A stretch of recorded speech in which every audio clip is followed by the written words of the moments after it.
मु मोनालिसा स्वागत करुच्ची आपको आम कृषि आउ एक सुंदर अध्याय को। साधारणतः जितेबाला धान रे केंडा बाहर समय होता है कि धान केंडा बाहरी सारी थाए से समय रे आमे धान जमी रे केते पानी रखिबा जहाद्वारा कि आम धान केंडा सठिक भाव में बाहरी पारिबो किंबा धान केंडा रे अधिक धान आसी पारिबो। आज वीडियो रे केवल से विषय आलोचना करिबा। जदि आपण मानक पाखरे आम कृषि एही वीडियोटी प्रथम थर पहुंची दयाकोरी वीडियोटी को प्रथम रु शेष पर्यंत देखंतु।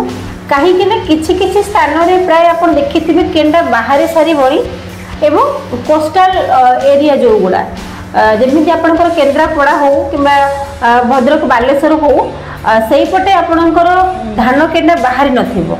जो माने शॉर्ट ड्यूरेशन धान करथिबे समानकर धान केंडा बाहरी सारी बणी किंतु लॉन्ग ड्यूरेशन धान जो मानकर जो चाष भाई माने करथिबे प्रायतः समानकर केंडा बाहरिबा अवस्था रे थिबो। तो आज वीडियो रे आमे कथा हबा केंडा बाहरिबा समय रे आमे आम धान चाष जमी रे केते परिमाण रे पानी रखिबा। साधारणतः धान रो केंडा बाहरिबा अवस्था माने एई केंडा बाहरिबा स्टेज ही पूरा पूरी निर्भर करथाय धान अमल उपरे।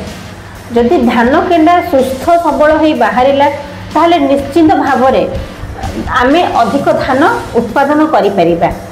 तेणु करी जेतेबेले आम धान केंडा बाहरिबा समय आसुची कि धान केंडा बाहरुची आम जमी को सही समय रे आमे केबे सुखेइबा नाही किंबा अधिका पानी मध्य रखिबा नाही। मिनिमम सही समय रे आपणक जमी रे 1 इंच रु 2 इंच भितर आपण पानी रखिबे जहाद्वारा धान केंडा अति सुरक्षित भाव बाहरी पारिबो एवं धान केंडा रे अधिक दाना मध्य आसी पारिबो।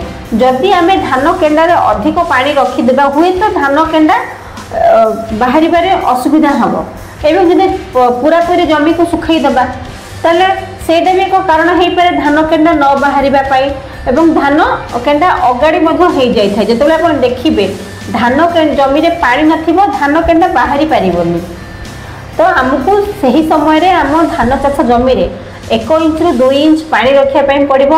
सठिक भाव में सार एवं कीटनाशक परिचालना करिया पई पड़िबो। निश्चित भाव में धान केंडा सुरक्षित होइबा सहित धान केंडार दाना गुड़िक मध्य अधिक आसीबो।